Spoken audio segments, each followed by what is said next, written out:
Only way to start your day.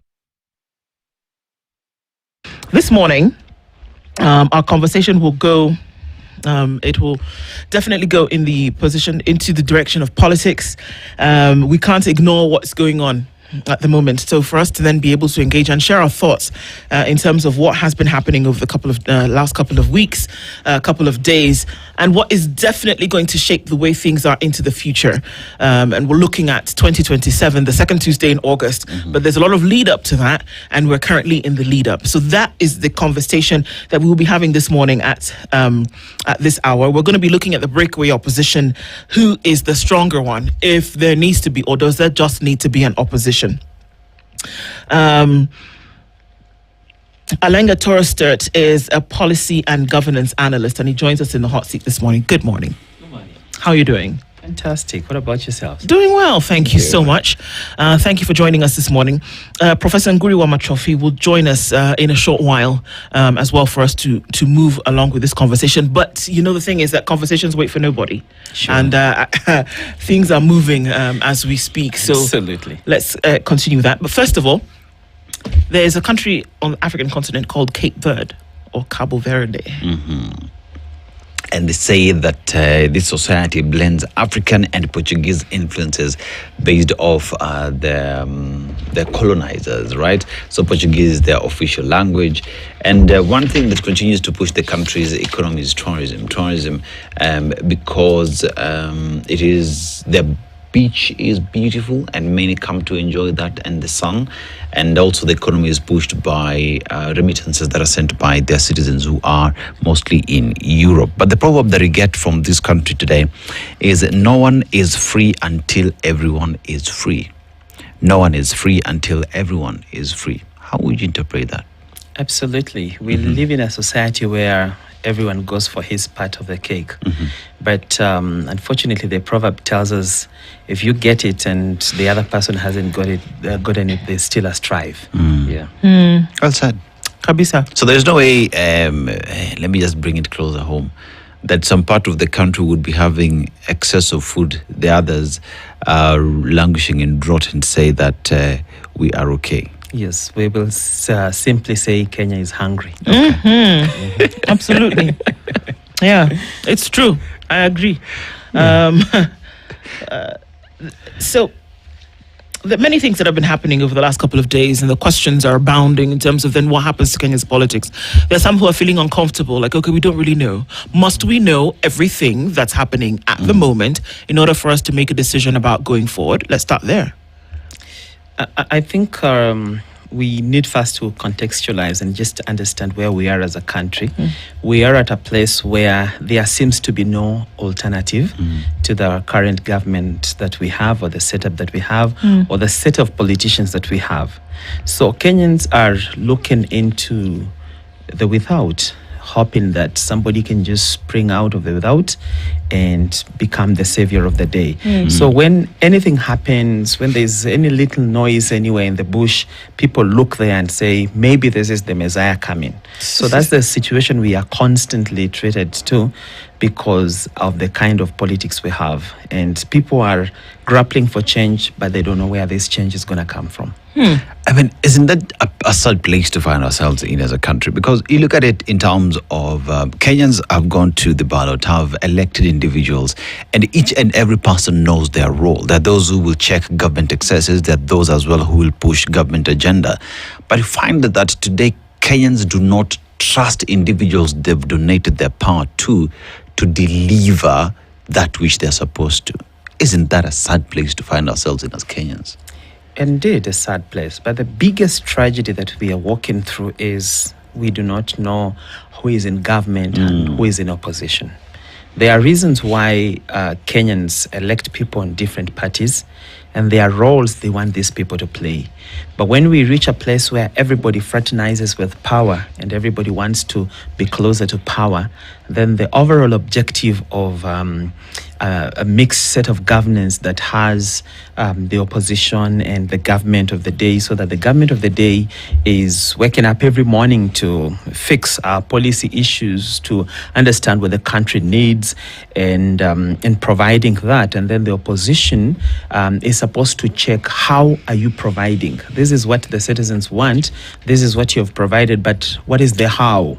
So we do not really have anybody to check the how. So we are all focusing on the what. But there are people who are calling themselves opposition. There are people who are calling themselves the united opposition. How do we say we don't know who the opposition is?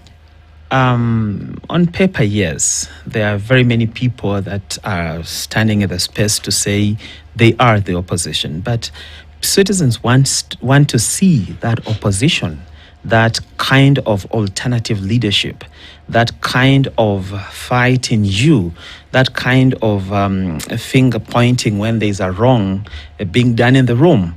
But as it were, people sit pretty, and then just on one fine morning you hear somebody saying, we as the opposition, and then they disappear. Then they wake up again, we as the opposition. But absolutely everything is going wrong. Everything that would have gone wrong has already gone wrong, and there has been not anyone to really speak, because governments do not have monopoly of ideas. They have the mandate, but the mandate is different from their ideas. So collectively then, what is the role of the opposition in our setup? The role of the opposition is to point out that which is not going right. But then we've had a lot of things that are not maybe going the way citizens wanted. There are those that are going right, but then we do not have that collective discussion around those issues. It's just some sporadic speeches here and there, but that does not really fit in the clothing that. But don't they point out things that are not going right? Don't we hear that folks are doing just that? Whether you want to look at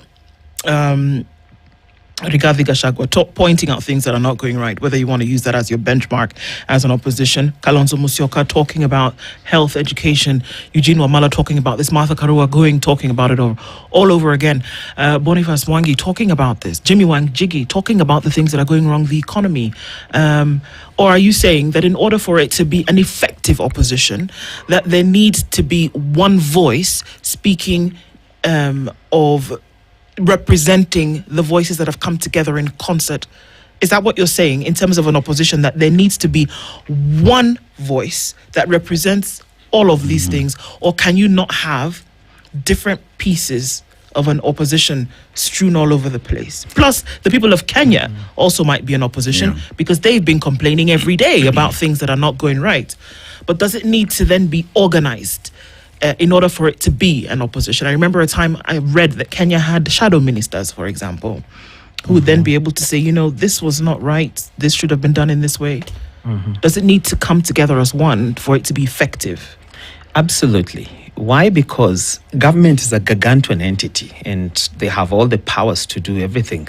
So if you're gonna correct them or oppose them for that matter, then you equally have to come with a massive force that you have brought yourselves together and you share a common identity. But what we have today, we have people who have everybody has their own issue with the government. And that personal issue may not be the collective issue of the Kenyan citizen. The Kenyan citizen wants service delivered in the way you promised it would. The Kenyan citizen wants security in their surrounding. They want an education that pays. They want healthcare that is universal and is accessible and is affordable. Those are the issues they want. But we could have politicians who are looking for their space on the table. And Kenyans are bright enough to read through these faces and see, this one is here because this happened to them. This one is here because he wants this. And also, the biggest problem is Kenyans have realized that in this country, people don't oppose for too long. Yeah, they don't oppose for too long. So we look at the different factions of opposition, whether you want to look at it in terms of minority in the National Assembly, whatever that means right now, because no one understands where that is. You look at the united opposition that there is, and the opposition that is Kenyan. That is Kenyans themselves. One asks the question, does it have any bearing? Does it have any dent? Is it doing anything to the leadership to say that we have had this from the opposition and we will rectify and do right? Or is it just outfits that do exist with nothing really to show off? I think, first of all, we must agree that our biggest problem is the parliament. The parliament, in every democracy, a parliament exists in terms of creating laws that work for everybody, and also checking to ensure that governments run the way they should in accordance to the rule of law. But we have parliaments that are sectarian, they take sides, and parliaments that only wait to vote, and parliaments that don't really sit down and collect views from the citizens. So they go and put on the table what they think the citizens want. But we are in the year 2026, where people know exactly what they want and how they want it. But then our politicians are still like 1 century behind, where they feel it's the leader that sits in the high chair and decides, we shall give this to these people, we shall give that to those people. If we are in a place where politicians still go to the president to ask for a road, which is a common good, that every country would make roads for their country, not really for certain regions, and that we cannot treat a road as a gift. No, we cannot treat a bridge as a gift. I mean, it's a sad place, but if you look at it deeply, the people that have made this kind of mentality to dwell proper, it's the politicians, it's the MPs, because they say, I am going to ask for development for my people. And when they are saying, I'm going to ask for development for my people, they mean a road that is going to connect the country, you know.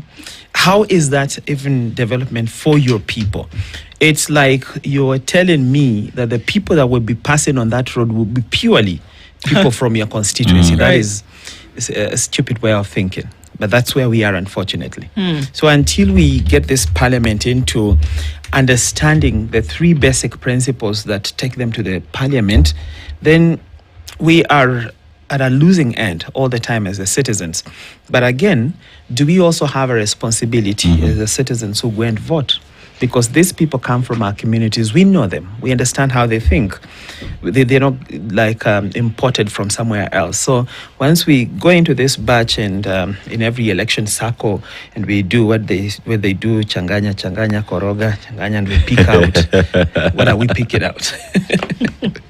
Oh, of course. I mean, unfortunately, it's like you do the best with what you have at that point. But that's what we've reduced ourselves to, isn't it?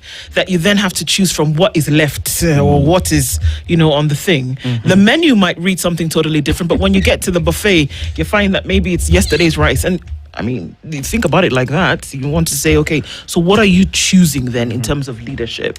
And those are questions that we absolutely then must answer. And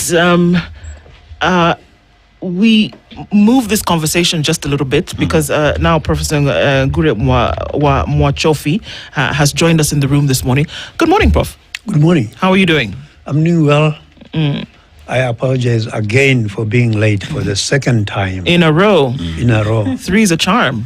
Yeah, it rained so much last night and everywhere. I discovered the roads are not good. Yeah. You just discovered that? Yes. Karibu Nairobi.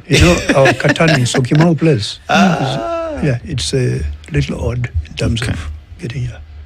Well, we're glad that you did anyway. Yes. We're looking into an opposition, and Alengat has told us, he said, you know what, we've reduced to kind of going with what's left. And I'm at the place where I'm asking the question that, should Kenyans just accept anything because it wakes up in the morning and dresses itself up and says, I am the opposition, and perhaps I am the one who should then come in and take Kenya away from the jaws of mediocrity, and I am the one just because I have the shirt that says the opposition? Or should we be asking for better?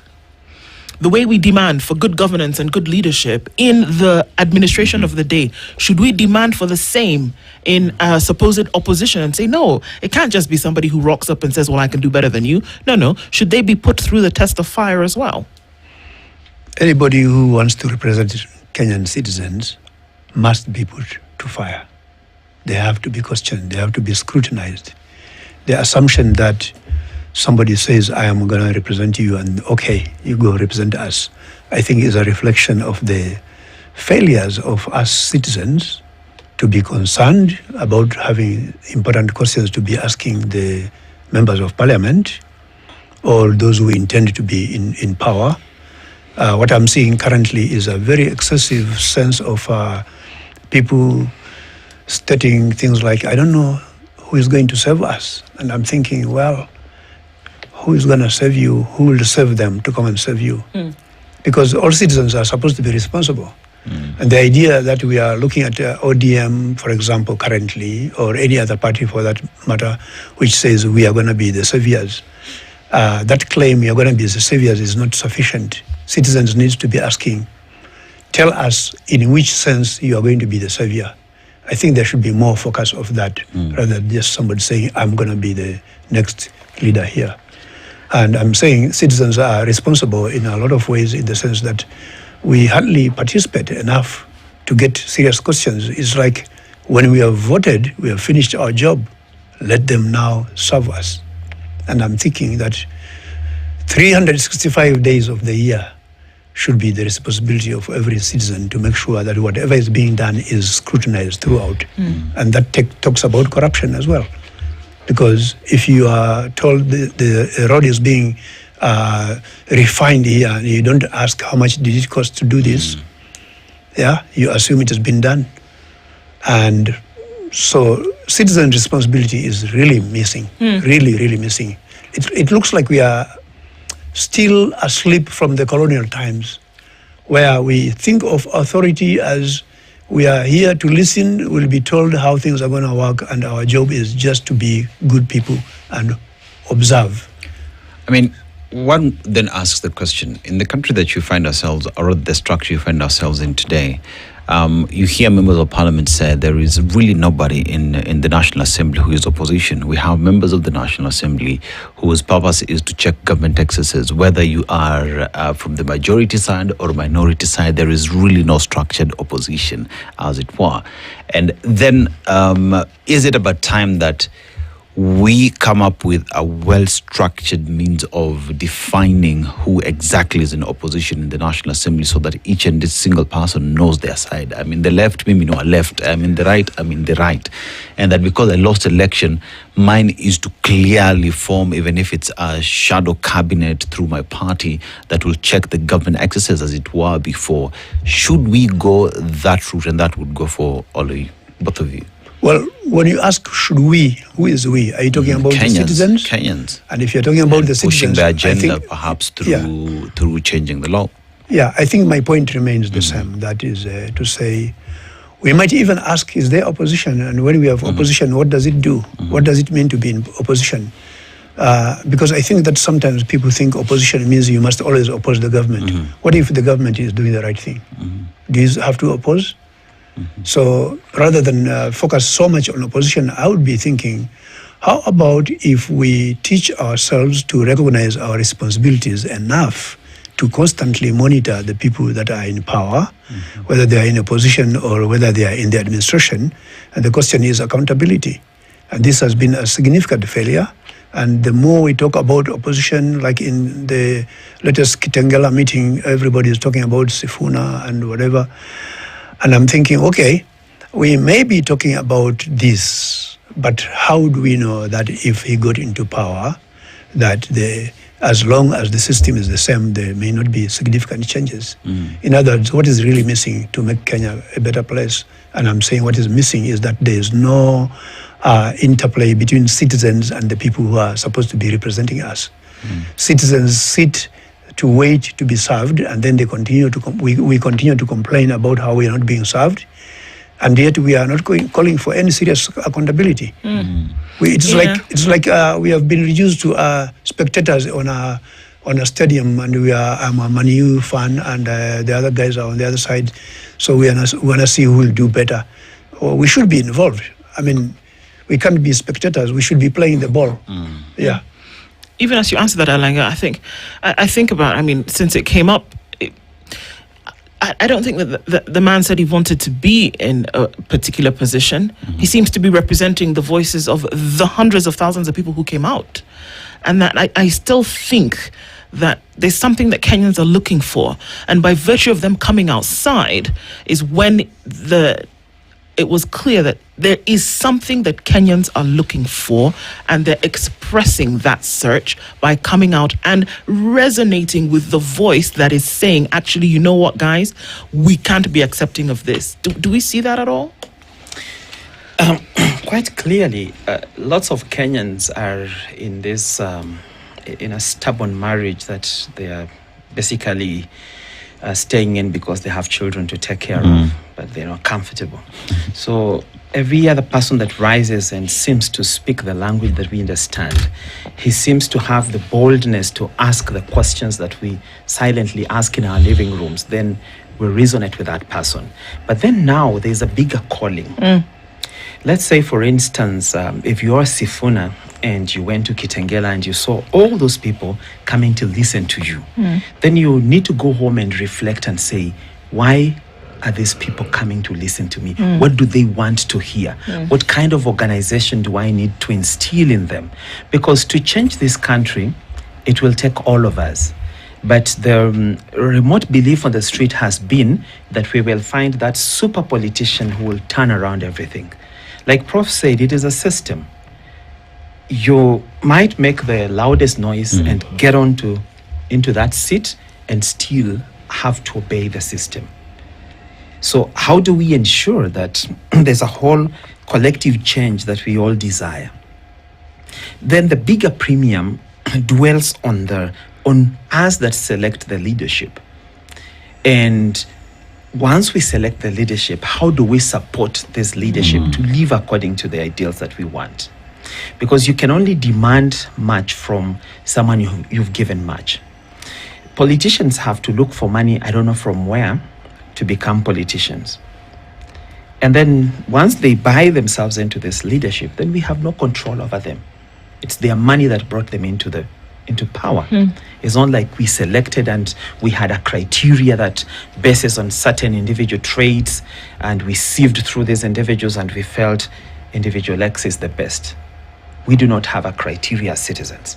So why don't we start by establishing a citizen-based criteria so that once you get into office, you are responsible to be measured according to this basic principles that we elected you through.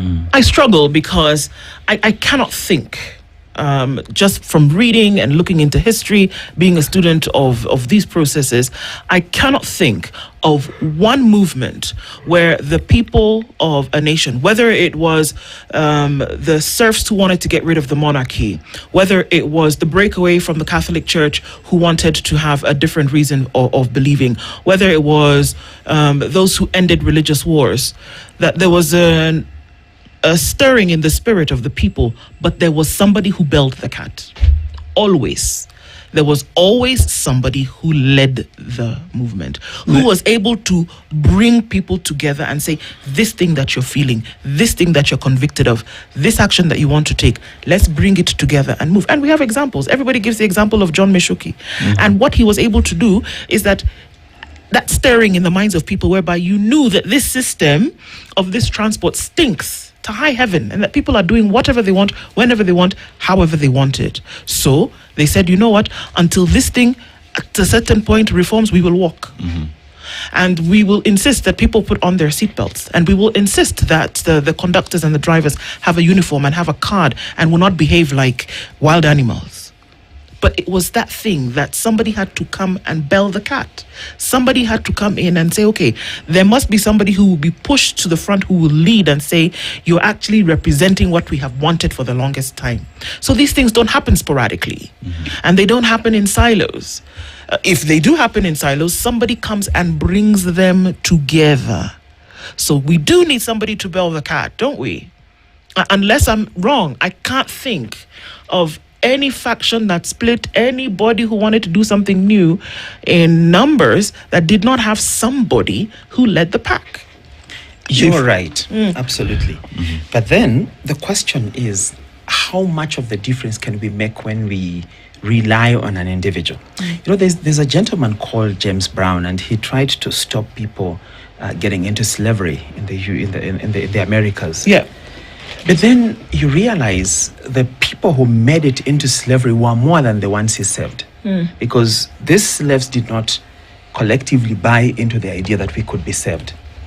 So until Kenyans reach that place where they feel we actually can be saved from this quagmire, we actually can live in a country that has sane leadership, we actually can live in a country that has accountability, we actually can live in a country that has no corruption. But what do we do as common citizens? We just wait. We do the same things. We behave the same way we behave in every election cycle. But somehow we expect this miraculous savior to come down to us and lead the way. I think it's going to be difficult for us. But actually the biggest problem, as I pointed out earlier, is the entry point. Is the entry point for these politicians. There is a high value, you know. There's a lot of price that somebody pays individually to get into these high offices in terms of money. And now you lose control of them completely. So if we want to control this space, we start by, you know, demonetizing our politics. And that is the common person on the streets. Is one who is asking you, you finished talking, so how are we going home? Right. May I trace this back to history? And I want to look at colonialism as an experience that Kenyans have had. There is a book titled The Colonizer and the Colonized. It's by Albert Memmi.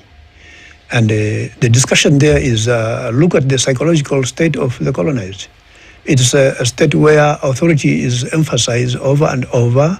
People are beaten down to the point that all they realize is if you want to be safe, just obey. And this obedience becomes the pattern that is in everybody's mind.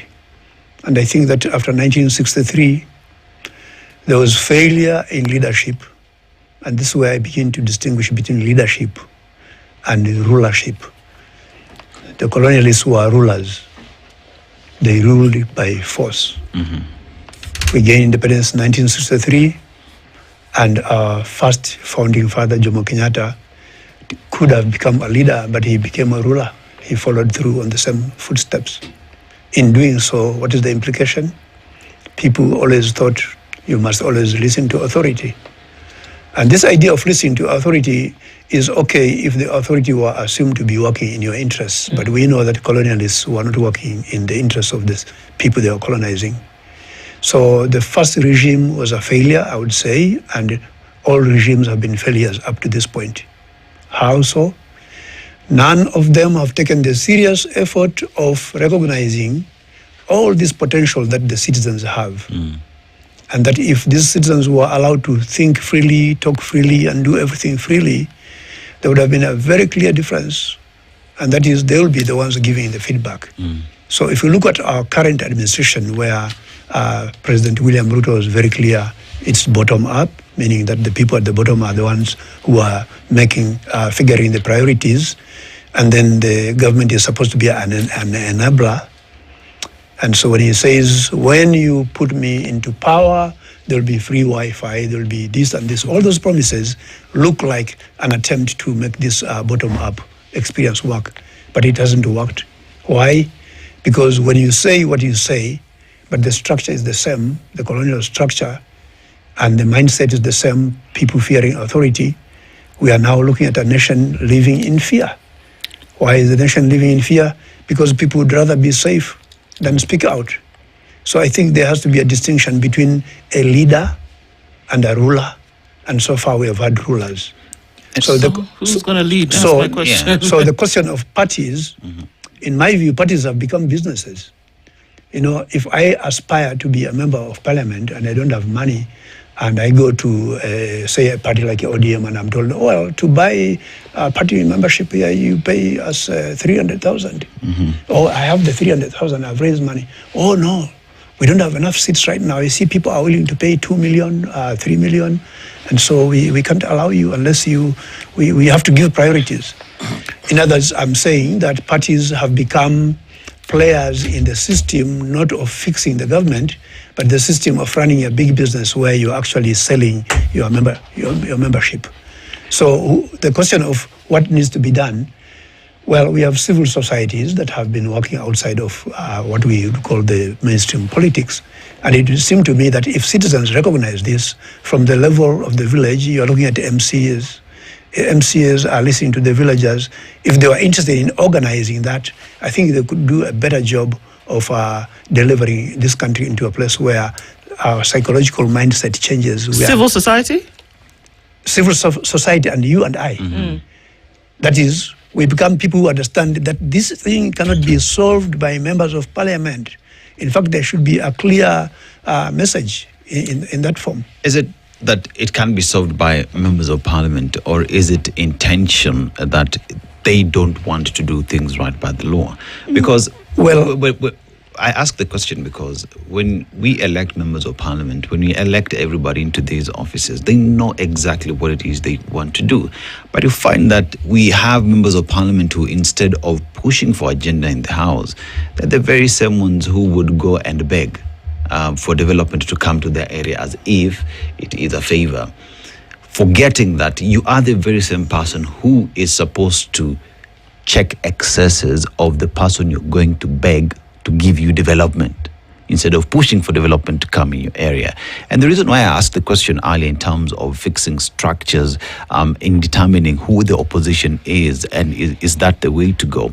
Because like Prof had said, if you look at the history, the rulers, the colonialists, right? But Kenyans rose and said no to the colonialists, right?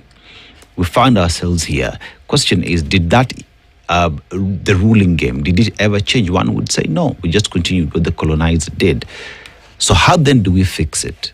How do we ensure that Kenyans participate in this conversation? And how do we ensure that the individuals who are already in power, who are in office, get to do their role as expected?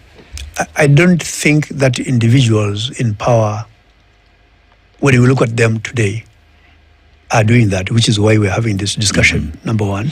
And so the more significant question will be, why is it that they are failing? And this forces us to look at the psychology of power.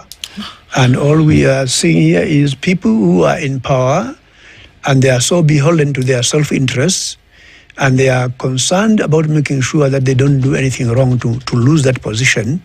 So we are really back to what I discussed last time I was here, desire. When desire is unchecked, it is unexamined, people are focused on what is good for me, and so everything else becomes obliterated. So the point you are raising, how do we make these changes? And the unfortunate thing is that we are talking about how do we should be saying how do citizens change? And I'm saying citizens can change when they transform their rulers, members of parliament and others, into leaders. And they can transform them if they stand up. They stand up by saying we cannot accept this. And the Constitution allows people to demonstrate.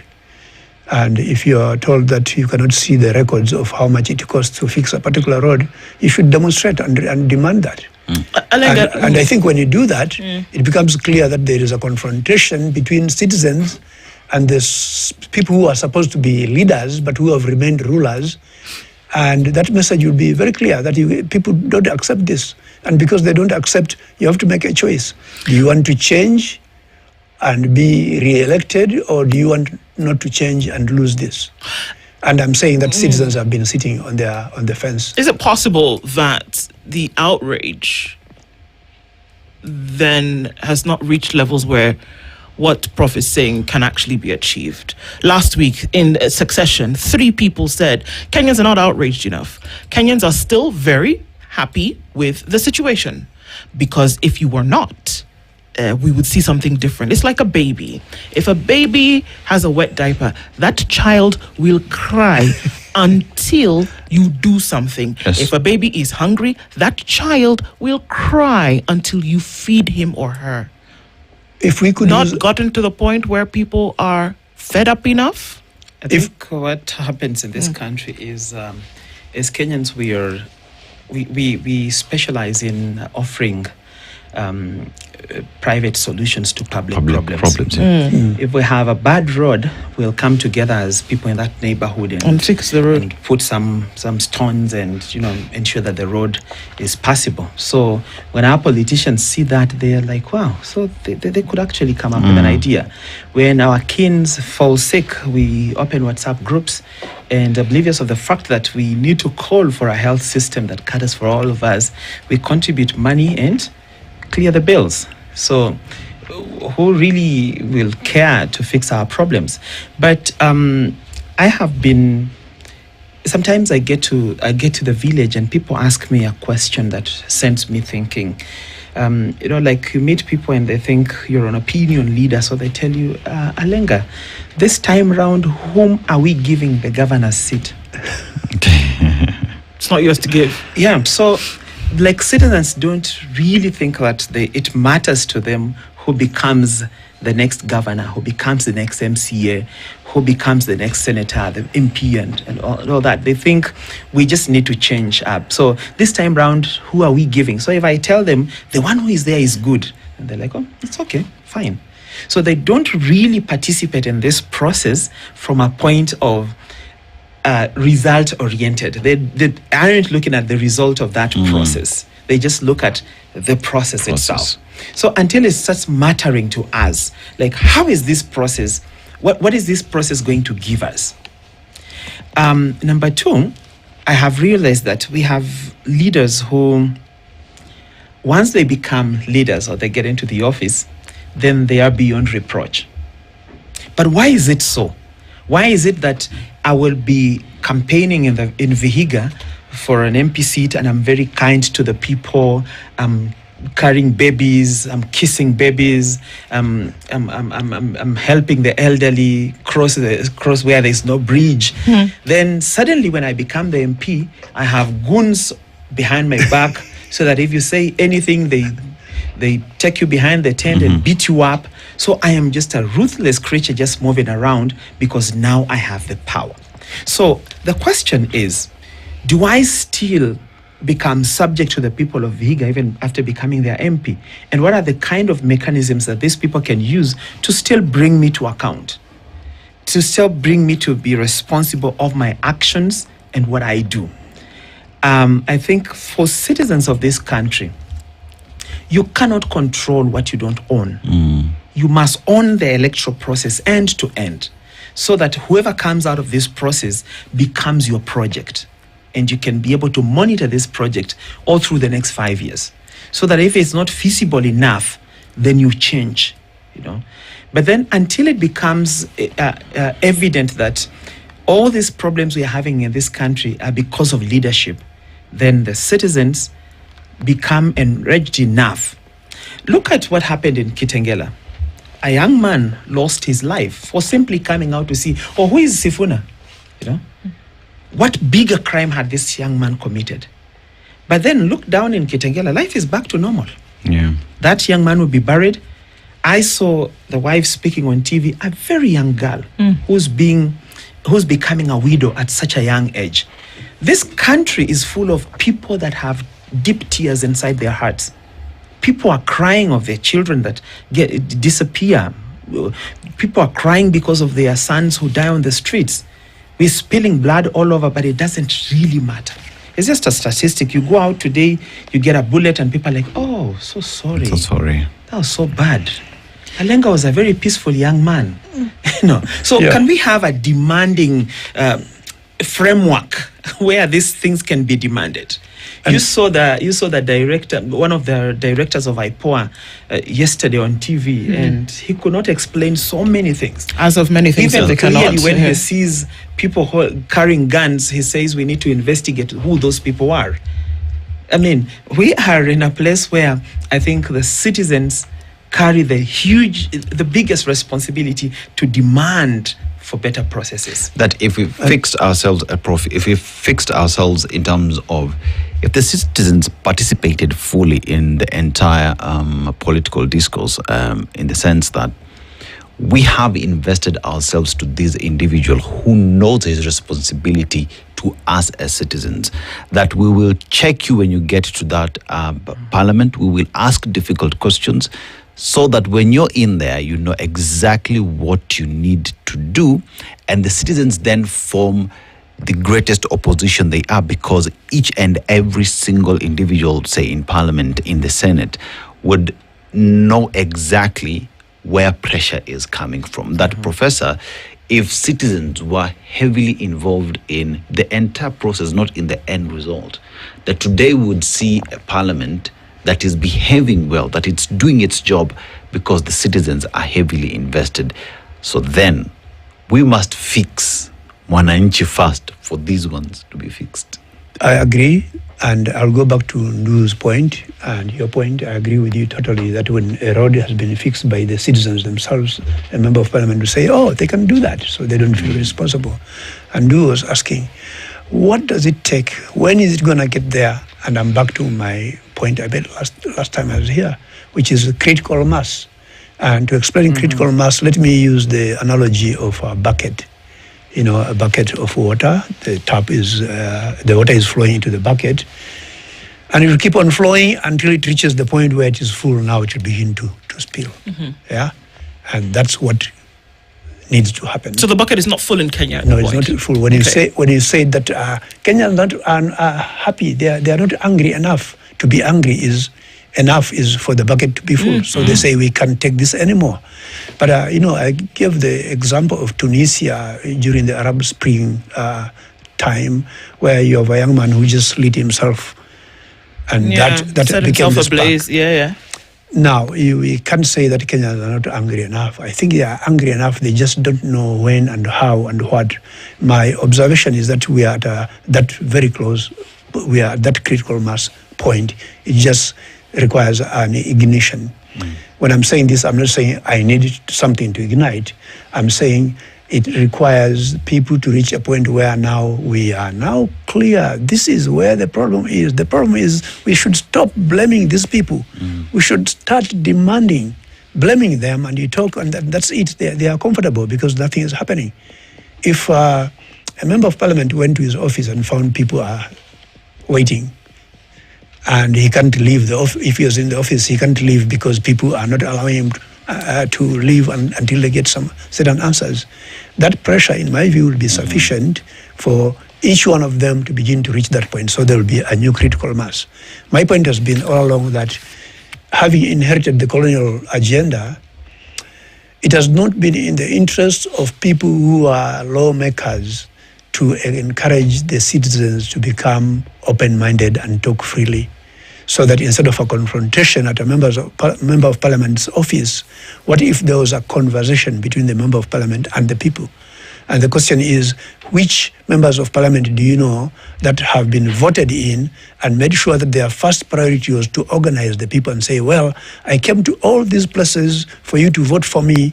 Thank you for that. Now I am coming back to ask for a list of all the things that you think are priority. And by the way, one of my priorities is we would like to have a salary increase. Tell me whether that is part of it. And they do a listing and say, no, your salary increase, you already have too much money. Our priorities are A, B, C, D. Even if we talk about a borrowed system from colonialism, I think we sometimes forget that the colonials did not come here because they liked Africans. Let's go over there because, these seem like a jolly lot of people that we can become friends with. No, it was an extractive nature. And while they were extracting, they felt that they needed to institute some form of governance. And they said, well, at the same time, let's establish schools. They were not for you. Yeah. It was for them. And by the time that the people were fighting for this independence, whether it was in South Africa, whether it was here in Kenya, whether it was in Nigeria, it's that they felt that, okay, for this time, we've taken enough. And so then they form groups like the Commonwealth. And they say, like, hey, let's continue to... This extractive nature will continue. And I think we can call it out for what it is. I couldn't agree with you more. The people who colonized Africa didn't come here because they were in love with Africans. There agree. was something that they were coming to get. They established these systems of governance so that they could continue in their extractive nature. And when they saw that people were moving and fighting for independence, as it were, they still got a few people that they were going to continue to live out this extractive nature through. And those are the remnants that we have in positions of leadership and governance today, who will still not let go of power. And now, until we break from that, yes, we will not see a situation where the people are able to speak. If I may use your example of Commonwealth, what is the idea of Commonwealth? It's Commonwealth. All of us sit and we continue and we are looking to bring at all these countries that have been colonized by England before. Then they form a bigger club. So they club. become members of Commonwealth, which is clearly an extension, which is much more subtle in the sense that England... colonialism. Yes, exactly. And so that was my point, that the colonialists came with an agenda, as you have reiterated, and that this agenda has never really changed because people who get into power do exactly that. What are some of the factors? One of them is education. That is, they introduce education specifically to serve their purposes, and we have not done enough to switch that education to become an education. And we're still in the mess today. Yes, and I'm saying we need to have an education system that looks at everyday problems and that people are learning to solve the everyday problems. If you'd allow me, let me elaborate on this a little more. If we have all these 47 counties of Kenya, and each one of them is unique in terms of what resources it has, how about if we made sure that in order to have no unemployment, that our school system is organized around teaching things that are meant to solve the problems of the specific community? And I'm saying this because when I look at the USA, for example, it has different states, and each state has its own system. And I can tell you examples of American schools where people don't actually pay school fees at all because it all comes from the taxes. Here we pay rates, home rates, like I do, and we still have to fundraise to fix our own local road. Yeah. So I'm saying, if you take education as an example, and if education is reasonable education meant to specifically answer to that, you can be sure that if you take a place like Taita Taveta County, which has lots of minerals and has tourism possibilities, that the university should be organized around sorting those kinds of problems. What is the chance that most people who graduated then actually are ready to start serving their place, because the way they went through this learning process was meant to really answer to the country? What do we have today? Thousands of university graduates who have degrees and they have no jobs. Why? Because there has never been a seriousness of looking at how post-colonial education should reflect the needs of Kenyans. And that is just one element. You look at medicine, you look at pretty much everything. There has been no members of parliament who are serious about having a serious discussion about making changes. And when you look at our cabinet secretary, they are just people given positions and they're just running the system in the template that was colonial template. The folks that we talk about in history, the historical figures that we speak about today who had this thirst and yearning, they suffered quite a big deal. Thomas Sankara, Kwame Nkrumah. You want to talk about folks like Muammar Gaddafi, who, was taken out across board. There was something revolutionary in not just their thought, but in their action. That's why we still talk about them today. This woman, Catherine, who was a monarch and told people, oh, they're complaining because they don't have bread. Let them eat cake. You know what they did to her? They chopped off her head because the people had had enough. They said that was not just the only famous thing that she said. She went on to do a number of other things whereby there was a suppression of the people that took place over time that was compacted. And then the people said, you know what? This is ridiculous. We cannot have this thing continue. And the person who then came to lead thereafter in history came from the people. So my point here is that you get to... people are not yet at the wall. people are still romancing the idea of, okay, somebody said that, that's crazy.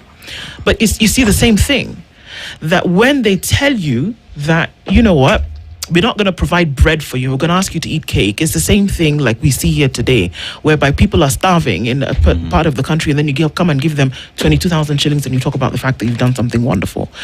Are we at the point where we are saying, Alenga, even as we come to the end of this conversation, that, you know what, perhaps it's to be accepted that people are just, they're not ready to make the move from where things are currently to where they should be. And until you have to allow it, it's like you will not force a baby to walk.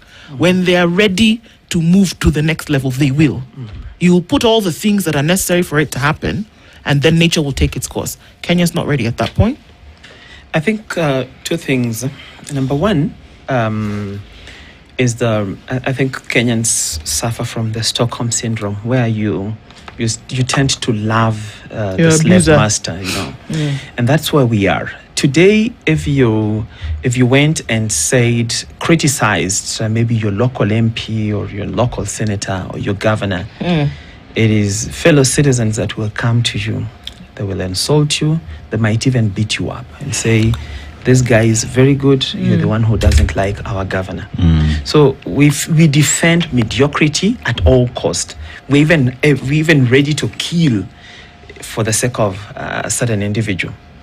And then this does not allow us to expose the rot within our society and be able to confront it. So when we are still at that place where we do not, we're not willing to speak about the ills in our society, we close in things, and these things grow and still torment us. Number two, I think this country is just about survival. We can complain about exorbitant school fees in our schools, but still we'll find a way. Then once we pay, and we will be saying, wow, it was terrible, January was bad. But we don't think that January was bad because there is a leadership that ensures that our children cannot access education, which is a public good. And so then we fraternize with these things that bedevil us at a level where if I'm able to fix it individually, so it's not a problem. So we have to reach a place where we extrapolate this suffering across the whole population, and we say none of us is safe. Until we feel none of us is safe, then we cannot fix things properly. And as you say, I truly agree that it's going to take time. And there are pointers that these things are going to be solved. When you look at the high level of graduates coming out of school with no job, and these people are just waiting outside here, they will not be quiet for too long. It's going to come. Yeah, if you look at the palpitations in people for anyone that could lead them. When Gachagua comes out, they think this one can help us. When Sifuna comes, they think this one can help us. So that one already is a preparatory ground for the change that we desire. We give it time, and it's going to come. Well, time is ticking, that's for sure. But essentially, something will move. I want to thank you, both of you, for joining us this morning.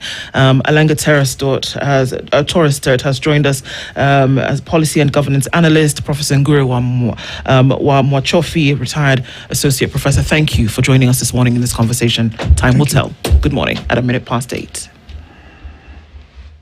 The latest news from around the world. 94.4 Spice FM. This is the Situation Room, the only way to start your day.